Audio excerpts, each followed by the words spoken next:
All right, so here's the thing about communication. I mean, it's like the heartbeat of every relationship, right? And sometimes we think we're doing it well until we realize, oh, wait, we're not. I've been thinking a lot about James 1:19, that verse that says, be swift to hear, slow to speak, slow to wrath. It's such a simple sentence, but honestly, it's like a masterclass in communicating with love and grace. Let's kind of break it down. Swift to hear. This isn't just about letting someone else's words go in one ear and out the other.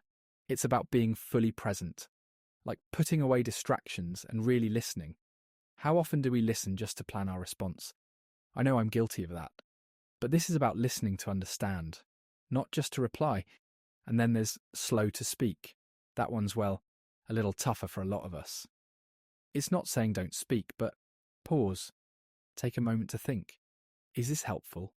Is it loving? So many conflicts, and I mean so many, could just melt away if we spoke with patience and kindness instead of reacting impulsively. Now here's where it gets a little countercultural, the whole slow to wrath part. We live in a world that kind of glorifies quick clapbacks and, standing your ground no matter what.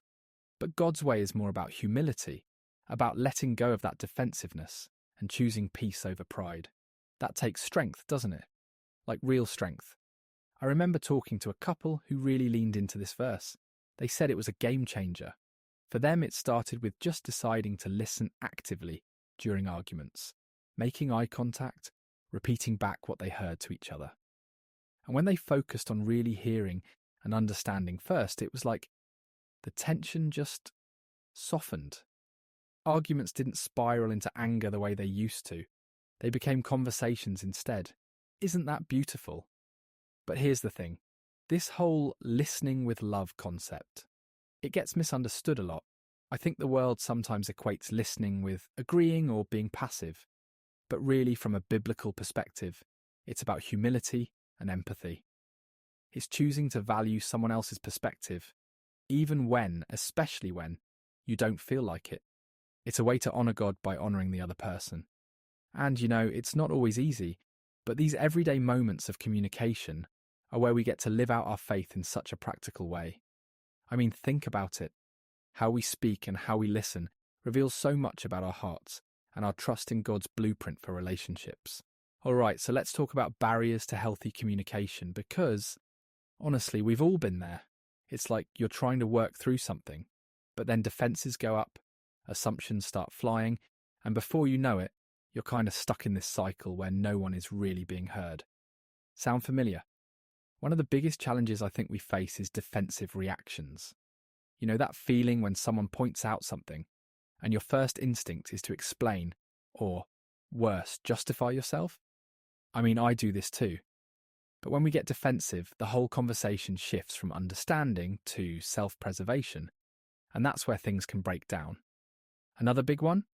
Making assumptions. Like when we think we know what someone meant or what they're feeling without even asking. It's such a quick leap, but it can lead us, so far off track. And most of the time, those assumptions are wrong, right? It's humbling to realise that we don't always know the full story, even when we feel like we do. And then, oh man, managing emotions. This is such a tough one because, let's be real, communication isn't just words, it's emotions too. If we're carrying anger or frustration into a conversation, it's like pouring gasoline on a fire. It's so easy to let emotions steer the ship instead of pausing to let God's peace guide us.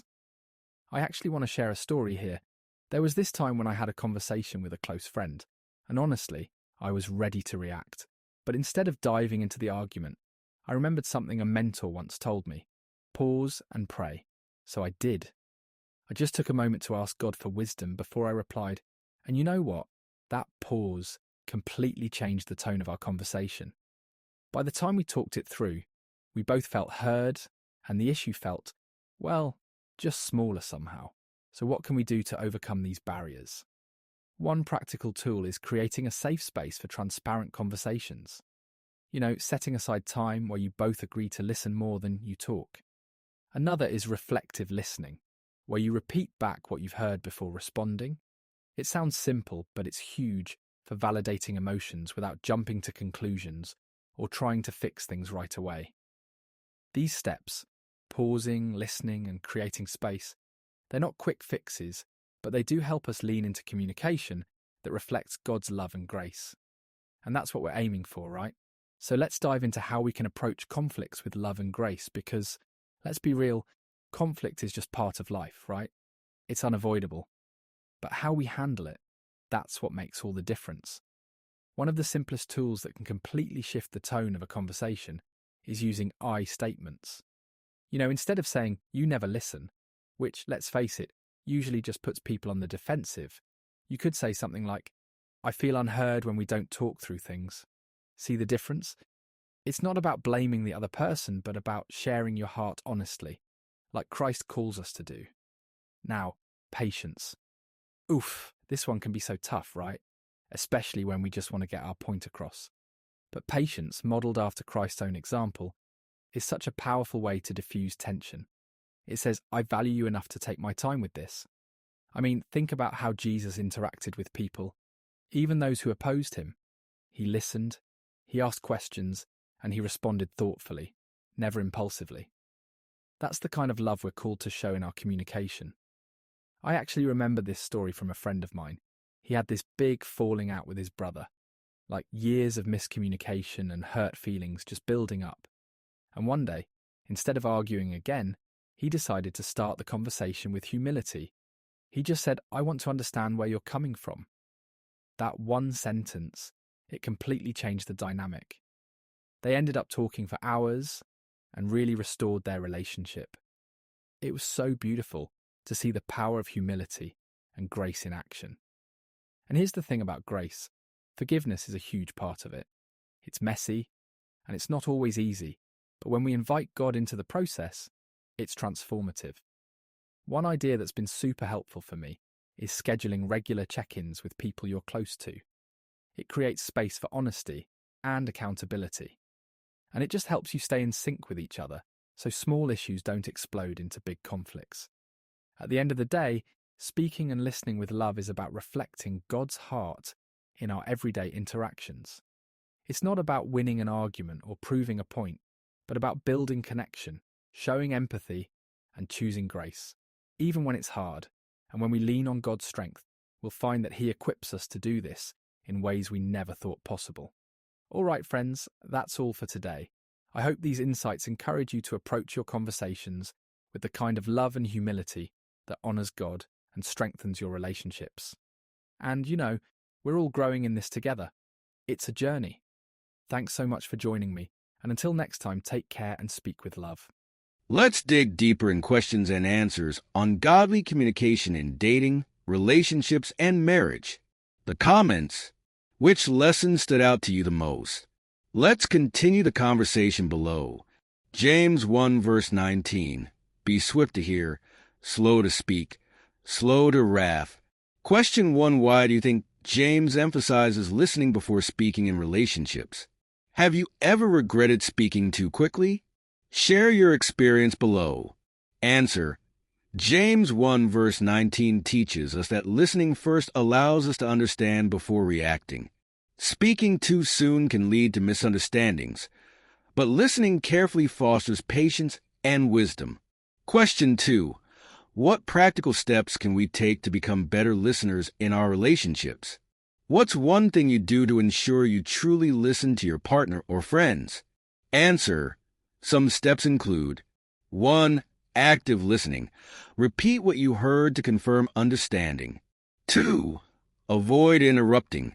Let the other person finish their thoughts before responding. 3. Pray before responding. Ask God for wisdom in your words. Proverbs 18 verse 13. He that answereth a matter before he heareth it, it is folly and shame unto him. Question 3. How does jumping to conclusions harm relationships? Have you ever misunderstood someone and later realized the truth? Share your story. Answer. Making assumptions can lead to unnecessary arguments, broken trust, and hurt feelings. Instead, we should ask clarifying questions and seek understanding. Question 4. How can we apply Proverbs 18 verse 13 to modern communication, like texting and social media? Do you think texting leads to more misunderstandings? How do you handle it?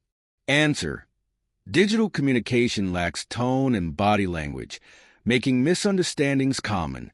Instead of assuming, we should clarify before reacting. Ephesians 4 verse 29. Let no corrupt communication proceed out of your mouth, asterisk, asterisk. Question 5. What does corrupt communication mean, and how can it affect our relationships? Have you ever been hurt by words? How did you handle it? Answer: corrupt communication includes gossip, insults, or harsh words. It damages trust and wounds hearts. Instead, we should speak life and encouragement to our loved ones. Question 6. How can we train ourselves to use words that uplift and not tear down? What's one kind word or encouragement you can say to your partner or a friend today? Answer: 1. Pray for wisdom in speech. 2. Pause before reacting in anger. 3. Encourage daily. Build your partner up instead of criticizing. Colossians 4 verse 6. Let your speech be always with grace, seasoned with salt. Question 7. Why do you think the Bible compares our words to salt? How do you balance truth with grace in your communication? Answer: salt enhances flavor and preserves food. Likewise, our words should enhance relationships and preserve love and respect, not destroy. Question 8. How can we practice speaking with grace, even when we feel frustrated? What's a situation where you had to hold back from saying something unkind? Answer: pause and pray. Take a moment before responding. Use I statements. Instead of blaming, express how you feel. Seek understanding first. Ask questions rather than assume. Question 9. Why is agreement important in a godly relationship? Have you experienced disagreements that challenge your relationship? Answer: a strong foundation is built on shared values and faith. If two people aren't aligned in their walk with God, it can create conflict and misdirection. Question 10. How can couples work toward unity when they have differences? What's one way you and your partner or friends resolve conflicts with God at the center? Answer: pray together. Invite God into disagreements. Find common ground. Focus on shared goals. Seek wise counsel. Ask mentors or pastors for guidance. If this study helped you, type godly communication in the comments. Which lesson stood out to you the most? Let's continue the conversation below.